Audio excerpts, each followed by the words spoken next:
আমাদের ওখানে দাঁড়াতেই দিল না, সেনাবাহিনী এবং প্রশাসন। সেনাবাহিনী আমাদের একটা ছেলেকে পিটিয়ে ওরা হাত পা ভেঙে ফেলছে। নমিনেশন প্রথা যদি বন্ধ করা না যায় তাহলে কোনো সুষ্ঠু নির্বাচন করা সম্ভব হবে না। দেশের প্রেক্ষিতে একটা কলেজকে রাতারাতি আপনার বিশ্ববিদ্যালয় বানিয়ে ফেলা, এই জন্য সারা রাজধানীর মানুষকে ভোগান্তিতে ফেলা, ব্যক্তিকে বা দলকে ভোট দিতে পারে সেই পরিবেশটা সৃষ্টি করতে হবে, তাই তো নাকি? আমার ভোট আমি দেব।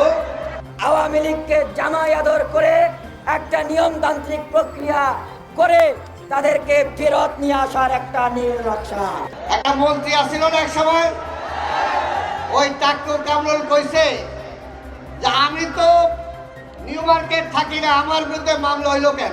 বিএনপির একা সংস্কার প্রস্তাব নয়, আমাদের সাথে যারা যুগপথে আন্দোলনে ছিলেন প্রায় 42টি দল, আমরা যতটা সম্ভব স্বল্প সময়ের মধ্যে আলোচনা করে সিদ্ধান্ত নিয়েছি যা যা করা সম্ভব প্রশাসনের এই সীমাবদ্ধতার মধ্যেও তা সবটুকুই করব। কারণ পরিস্থিতি আর এরকম কখনোই না হয়, যাতে এই পরিস্থিতির কন্ট্রোল থাকে, এই জন্য আমরা প্রিন্সিপালের সাথে কথা বলেন।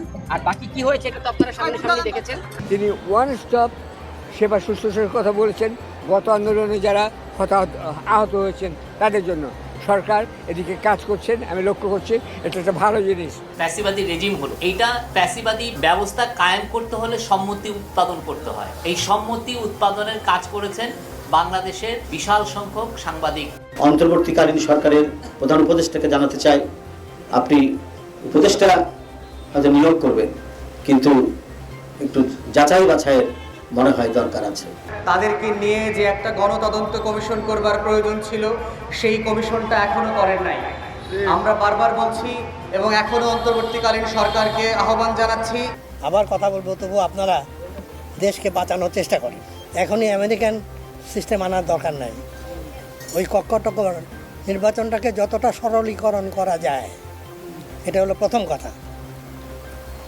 সরলীকরণ করো, এবং সেখানে দেওয়া হয়েছে। এবং নমিনেশন প্রথা যদি বন্ধ করা না যায় তাহলে কোনো সুষ্ঠু নির্বাচন করা সম্ভব হবে না। মনোনয়ন বাণিজ্যের কথা, মনোনয়ন বাণিজ্য যেটা, কারণ মনোনয়ন বাণিজ্যটাই এটাকে ট্রেডিংয়ে নিয়ে এসছে। 20 কোটি টাকা দিয়ে কিনবো, 10 কোটি টাকা ছড়াবো, 5 বছর থাকলে 200-250 কোটি টাকা লাভ করবো। সোজা হিসাব। এমপি চরিত্র নষ্ট হচ্ছে এই জন্যে। কাজে এগুলাকে আমরা বলছি যে এটাকে আনুপাতিক হারে নির্বাচন করেন। যারা নাকি দেশের মালিক, সাধারণ মানুষ, তাদেরকে দিয়ে তৃণমূল পর্যায়ে ভোটটা চালান। কোনো পুলিশ নেবেন না, ম্যাজিস্ট্রেট নেবেন না, কিচ্ছু নেবেন না। তাদের মনকে দৃঢ় করেন, তারা দেশের মালিক, তাদের উপরে দেন। এবং এখানে পোলিং স্টেশনগুলো পার্মানেন্ট করেন, 2.5 লক্ষ পোলিং স্টেশন করেন। 500 বেশি লোক ভোট কোনো কেন্দ্রে দেবেন না। এবং এখানে ভোটার ক্লাব, 500 লোকের ভোটার ক্লাব থাকবে। 11 জন একটা এক্সিকিউটিভ কমিটি থাকবে, 5 জন মহিলা, 6 জন পুরুষ। তারা ভোটটা চালাবে। ছাত্র জনতা, শিক্ষিত যারা আছে তারা ভলান্টিয়ার হিসাবে কাজ করবে সমস্ত। এবং ল অ্যান্ড অর্ডারগুলো তারা দেখবে। 8টা থেকে 12টা পর্যন্ত ভোট, 4 ঘন্টায় ভোট শেষ হয়ে যাবে। 1 ঘন্টা লাগবে গুনতে। গোনার পরে হ্যান্ড টেলিফোন দিয়ে রেজাল্টটা তৈরি করে একটা টিপ দিবেন, চলে যাবে ইলেকশন কমিশনে। যাওয়ার পথে 3-4টা জায়গায় রেকর্ড থেকে যাবে।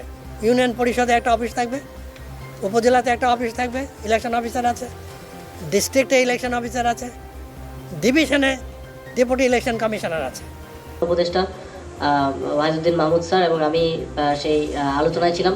সেখানে যথেষ্ট ফ্রুটফুল আলোচনা হয়েছে, অ্যান্ড দে ওয়ার স্যাটিসফাইড। এবং সেখানেই আসলে বিষয়টি শেষ হয়ে গিয়েছিল, শেষ করা হয়েছিল, সমাধানের পথটা দেখানো হয়েছিল। আপনারা জানেন যে এত দ্রুত আসলে এই ধরনের শিক্ষার ব্যাপারে এই ধরনের দাবির বাস্তবায়ন সম্ভব না। সেই জায়গা থেকে তাদের সাথে একটা কনসালটেশন হয়েছিল। তিতুমির কলেজে যে ঘটনাটা ঘটেছে সেটা অত্যন্ত দুঃখজনক। আমরা দেখেছি সেখানে ওনারা বলছেন অনুপ্রবেশকারীরা কীভাবে ট্রেনে ভেতরে পাথর ছুঁড়ে একটা বাচ্চার পর্যন্ত মাথা ফেটে গেছে। এ ধরনের দুঃখজনক ঘটনা ঘটেছে। এবং আজকেও ঢাকা কলেজ এবং সিটি কলেজের মধ্যে সংঘর্ষ হয়েছে। এখন আমরা স্পষ্ট না যে কী বিষয় নিয়ে তাদের মধ্যে সংঘর্ষ হয়েছে, এবং এই অঞ্চলটাতে আমরা প্রায় এই ধরনের ঘটনা দেখে থাকি।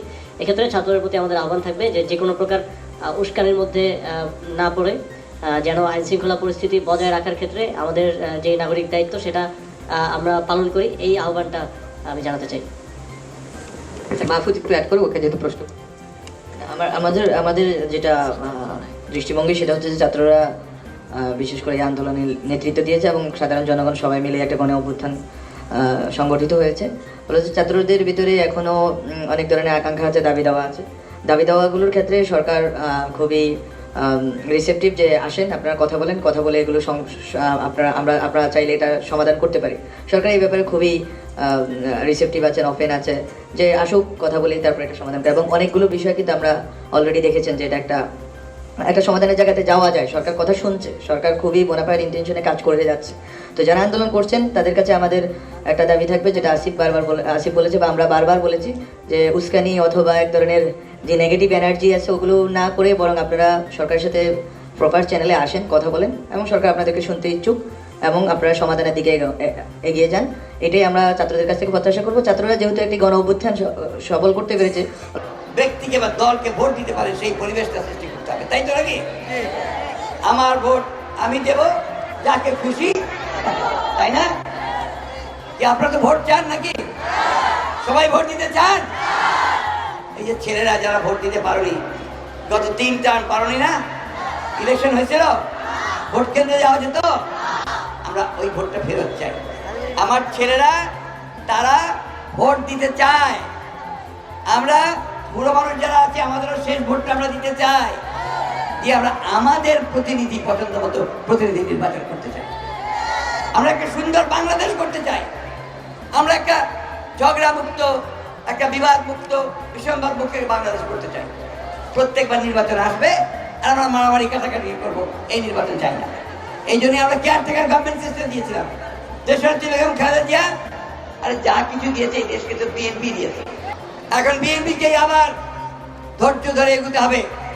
এই যে সরকার, অন্তর্বর্তীকালীন সরকার, আমরা তাদেরকে গঠন করে তাদেরকে বলেছিলাম যে আমরা আপনাদেরকে পুরোপুরি সমর্থন করব। পুরো সমর্থন, জঞ্জাল সাফ করুন, লেভেল প্লেইং ফিল্ড তৈরি করুন, নির্বাচন দিন, যারাই জয়ী হয়ে আসবে তারাই দেশকে সুন্দরভাবে চালাবে। আমরা দেশ কিভাবে চালাবো সেটাও আমরা বলেছি। এর আগে 2 বছর আগে আমরা 31 দফার সংস্কার দিয়েছিলাম। আমরা কি করব আমরা বলেছিলাম, গণতন্ত্রকে প্রতিষ্ঠিত করবার জন্য আমরা রাষ্ট্রপতি এবং প্রধানমন্ত্রীর যে ক্ষমতা, সেই ক্ষমতার একটা ভারসাম্য। আমরা বলেছিলাম পার্লামেন্টে আমরা দ্বিকক্ষ বিশিষ্ট পার্লামেন্ট আনবো, কিন্তু আমরা 3 মাস পর হয়ে গেল। এই সরকারের কাছে আশা করেছিলাম তারা আমাদেরকে পথ দেখাবেন, একটা জনগণকে আশ্বস্ত করবেন যে এই সময়ের মধ্যে আমি সংস্কারগুলো কমপ্লিট করতে পারবো, আর এই সময়ের মধ্যে আমি নির্বাচনের একটা রোড ম্যাপ দেবো। তো সেই রোড ম্যাপ আমরা বারবার চেয়েছি। আবারও বলছি যে অনুগ্রহ করে সংস্কার, যেগুলো নির্বাচন কেন্দ্রিক সরকার সংস্কার প্রয়োজন, সেই সংস্কারগুলোকে। তিনি বলছেন যে আগামী জাতীয় নির্বাচনে আওয়ামী লীগ অংশগ্রহণ করবে কিনা সেই বিষয়ে বিএনপি একটি বৃহৎ রাজনৈতিক দল, তারা বলেছে নির্বাচনে অংশগ্রহণ করবে, তারা নাকি রায় দিয়ে দিয়েছে। আমরা সুস্পষ্টভাবে মাননীয় প্রধান উপদেষ্টার কাছে ছাত্র জনতার পক্ষ থেকে প্রশ্ন রাখছি, আপনি বিষয়টি স্পষ্ট করবেন। আপনি কাদের ম্যান্ডেট নিয়ে আপনি প্রধান উপদেষ্টা হয়েছেন? অন্যান্য উপদেষ্টাদের কাছে আমাদের জিজ্ঞাসা, আপনারা কাদের ম্যান্ডেট নিয়ে আপনারা উপদেষ্টা হয়েছেন?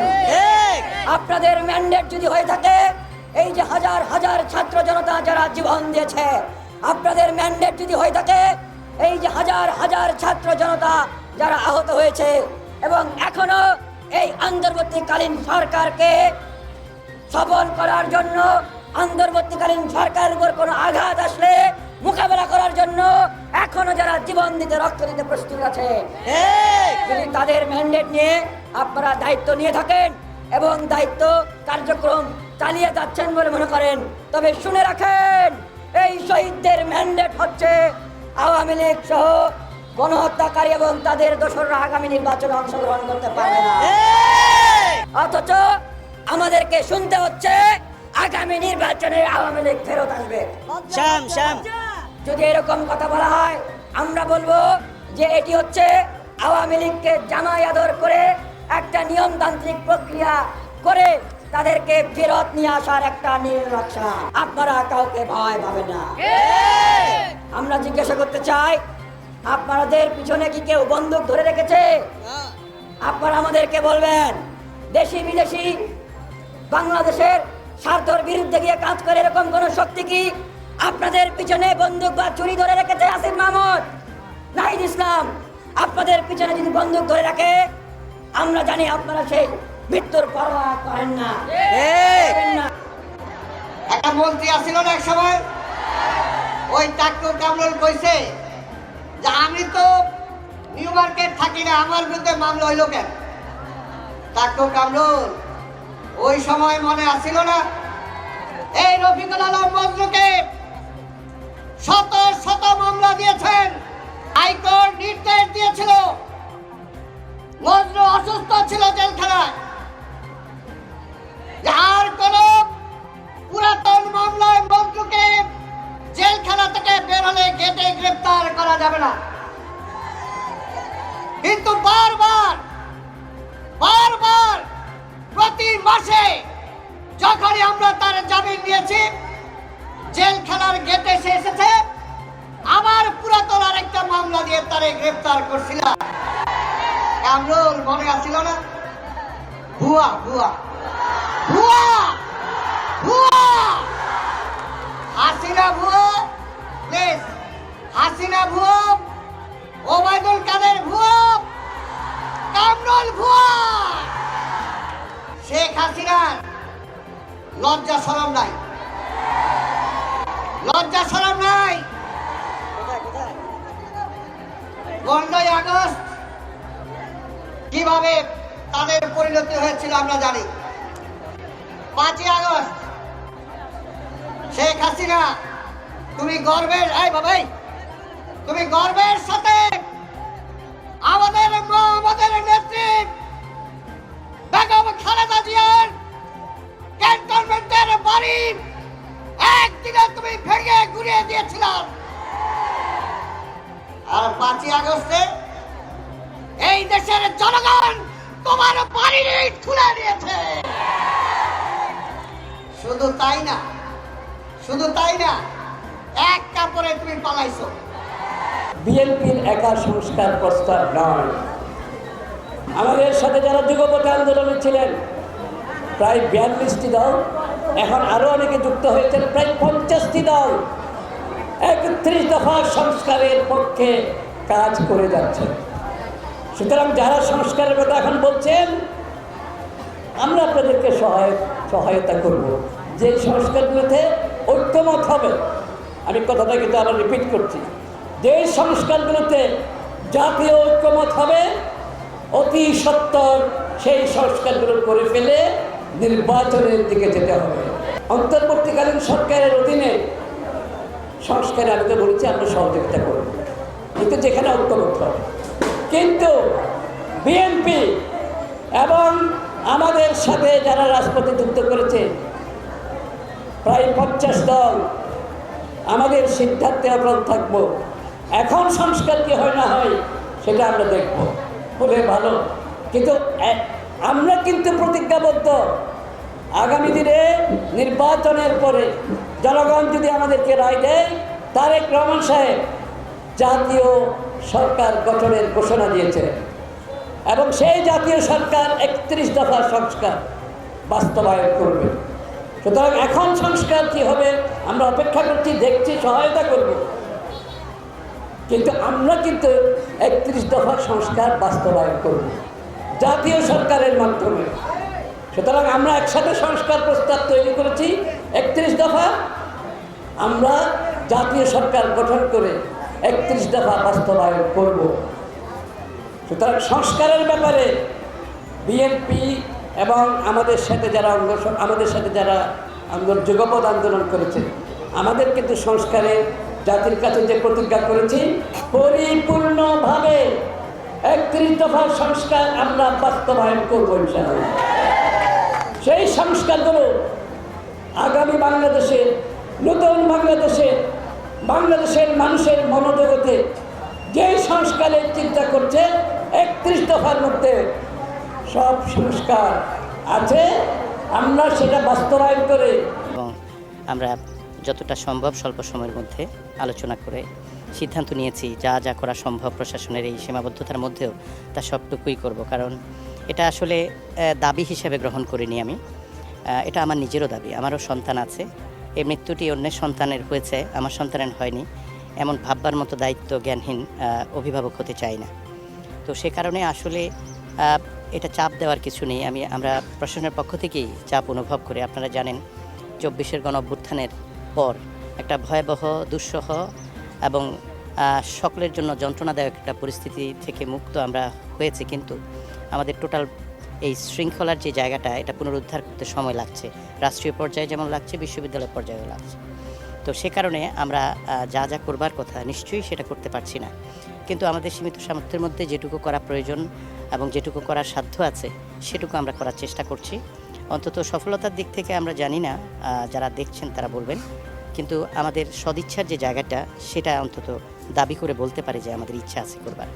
আর বিশেষ করে আমাদের আফসানা করিম রাচি, তার এই মৃত্যুটি আমাদের সবাইকে আসলে আরেকবার স্মরণ করিয়ে দিয়েছে যে আমরা বিশ্ববিদ্যালয় কেন, গোটা দেশেই নিরাপদ সড়ক নিয়ে যেই যুদ্ধটি করছি, এই যুদ্ধটা আসলে শেষ হয়নি। আমরা নিজেরা প্রত্যেকেই কোনো না কোনোভাবে এই দায় গ্রহণ করতে হবে এবং প্রশাসনের পক্ষ থেকে আমরা এই দায়টি গ্রহণ করতে চাই এবং সেই অনুযায়ী আমরা কাজ করতে চাই। যে 8টি দাবি দিয়েছে তার যে সময়সীমা বেঁধে দেওয়া হয়েছে সে বিষয়ে কথা বলেছেন আমার সহকর্মীরা। আমরা এই জানাজায় অংশগ্রহণ করার আগেই প্রশাসনিক একটি সভায় ছিলাম। যেটুকু সময় প্রয়োজন ন্যূনতম, ঠিক সেটুকু সময় নিয়ে এই দাবিগুলো পূরণ করার সর্বাধিক চেষ্টা করব। এবং শুধু তাই নয়, এই বেদনা যেটা ওই পরিবারের আছে আমরা সমানভাবে এটা আসলে অনুভব করি এবং এটা আসলে দাবি দিয়ে কখনো এ ধরনের ব্যথা অনুভব করানো যায় না। আমরা স্বেচ্ছায় এই ব্যথা অনুভব করছি অভিভাবক হিসাবে, আমারও সন্তান আছে বলেছে। সেই জন্য এই বিষয়টাকে সামনে রেখে যতটা অগ্রগতি করা সম্ভব এই ধরনের নিরাপত্তার জায়গাটায়, শিক্ষার্থীদের সুবিধার জায়গাটা এবং একটা ক্যাম্পাসটা একটা পরিবার হিসেবে প্রতিষ্ঠিত করবার জায়গায় আমরা সব করব। তো এ বিষয়ে আমরা যে পদক্ষেপ নিয়েছি ফ্যাসিবাদী রেজিম হলো, এইটা ফ্যাসিবাদী ব্যবস্থা কায়েম করতে হলে সম্মতি উৎপাদন করতে হয়। এই সম্মতি উৎপাদনের কাজ করেছেন বাংলাদেশের বিশাল সংখ্যক সাংবাদিক বৃন্দ এবং এটা নিয়ে আমাদের সত্যিকার অর্থে আমরা বলছি যে ফ্যাসিবাদী সাংবাদিক, ফ্যাসিবাদী, আমাদের নিয়ে এটা নিয়ে আমাদের সিরিয়াস কাজ করতে হবে। আমরা বললেই কিন্তু ব্যাপারটা দাঁড়ায় না। আমাদের সবাই, আমি সবাইকে বলবো যারা সাংবাদিক আছেন গত 16 বছরে কার কি রোল ছিল সেটা নিয়ে গবেষণা করেন। কাউকে আমরা সুইপিং রিমার্ক না করি, কিন্তু আমরা প্রত্যেকটা এপিসে ঘুরে আসি, দেখি কিভাবে কার কি রোল ছিল, কে কিভাবে জার্নালিজমটা করেছেন। এটার ক্ষেত্রে আপনি এখনই যদি বলেন উনি ফ্যাসিবাদী, এ ফ্যাসিবাদী, তার চেয়ে বরং আমরা সবাই মিলে রিসার্চ করি, জানি যে কিভাবে ওনারা এই ভয়াবহ যে একটা আওয়ামী লীগ রেজিম, এই যে শেখ হাসিনার রেজিম, যারা বাচ্চা বাচ্চা ছেলে মেয়েদেরকে খুন করতে দ্বিধাবোধ করে নাই, তাদেরকে সম্মতি উৎপাদন কারা করেছিলেন, কিভাবে করেছিলেন। বিডিআর পরবর্তী জার্নালিজম আমাদের দেখা উচিত। তারপরে আপনার মনে আছে 2011 সালে যখন কেয়ারটেকার গভর্নমেন্টকে অ্যাবলিশ করা হলো, সেটার জার্নালিজম আমাদের দেখা উচিত। 2013 সালের ডিসেম্বরে আপনার অনেকগুলো ছেলে মেয়ে নিখোঁজ হয়ে গেল, গুমের আগেও হয়েছে। ইলিয়াস আলী 2012-তে গুম হয়েছেন, বাট ওইটা ছিল হলো সবচেয়ে একই সাথে সবচেয়ে বেশি। আপনি দেখেন কয়টা পত্রিকা রিপোর্ট করেছে, কয়জন এগুলো নিয়ে কথা বলেছে, এবং এটা যখন রিপোর্টগুলো আসা শুরু হলো, কারা কারা আবার এই রিপোর্টগুলো নিয়ে, এই লোকগুলোকে নিয়ে কটূক্তি করেছে, কোন কোন সাংবাদিক। তারপরে আপনার 2014, 2018, 2024-এর ইলেকশনকে কারা কারা জাস্টিফাই করেছে